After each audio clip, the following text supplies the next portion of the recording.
In this video, we're going to be discussing lighting techniques and use cases for our shadow boards. We'll be covering continuous lighting versus flash, angles of shadows, shadow size, hard light versus soft light to create more definition of the shadow.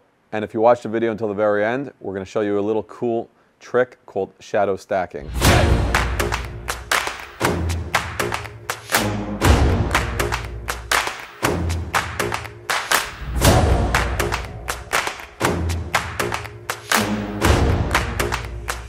All right, so I have my setup over here. We got a little breakfast scene going on with some yogurt and blueberries.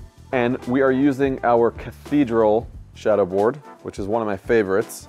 I'm using a continuous light, a 300 watt continuous light from Amaran. The reason that I like using continuous lighting is because I can see what I'm doing live. So if I were to be using a strobe light, I would actually have to take the picture and then look behind the camera screen and see what's going on. With continuous lighting, I could see exactly what's going on as I am working, and that is great because it leaves no room for error. Most flash lights, strobes, have built-in modeling lights, so you can actually get continuous lighting from your flash. Okay, now we're gonna discuss angles.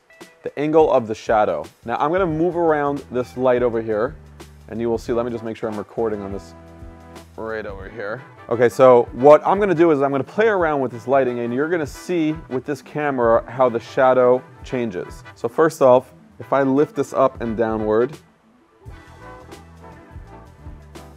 you could see how it stretches. The lower down I go, stretches out. Obviously, I can also move around the board itself.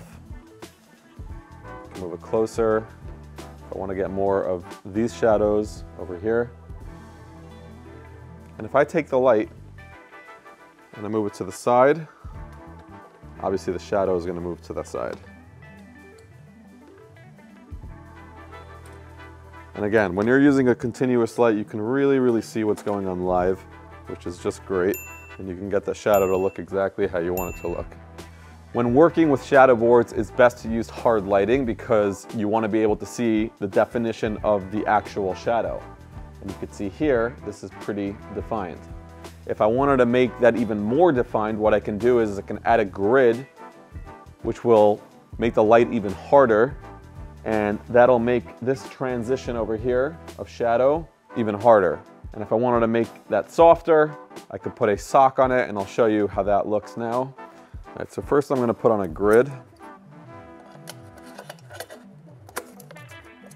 And now you can see the shadow, the definition of the shadow has increased pretty nicely. And I have much harder shadows. Now I am going to add a sock diffusion. And this is going to really soften up. Let me actually brighten, add a little more power.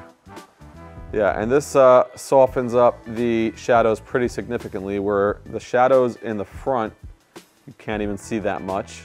So I personally like when the shadows are very defined. Sometimes you want more of a subtle shadow, and you want that subtle shadow in your shot, and sometimes you're gonna want it harder, but I like the look of a strong defined shadow. Okay, now I'm gonna show you a little sneak preview of something called shadow stacking, where you take two shadow boards and you put them together to blend both designs. So I have here is it's called our big window, and I'm gonna test it with our tree branch shadow board. All right, just quick little note. You can use a shadow board with one leg. You don't need two legs because it's pretty light. So I'm gonna use one leg on here and one leg on here. Now I'm gonna take this shadow board and put it in front or behind this other shadow board. All right, and now I have a big window and I've got tree branches coming through. And I think this looks freaking awesome. And I'm gonna try it now with our maple leaf shadow board.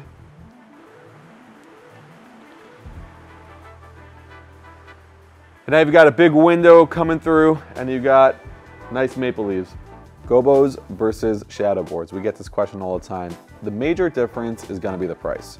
So as far as functionality goes, they do the same exact thing. Obviously a gobo is mounted to the light itself, whereas this can be placed right in front of the subject. There is something nice about that, not having to mount it to a light. You can also use this with natural light, which means that if you got hard sunlight outside and you're shooting near a garage door or near a window, can actually use this. And this starts at $300 all the way up to $500, and this is $25. Hope you enjoyed this video and hope you enjoy using your shadow boards. If you have any questions, make sure to drop a comment below, and we'll see you in the next one.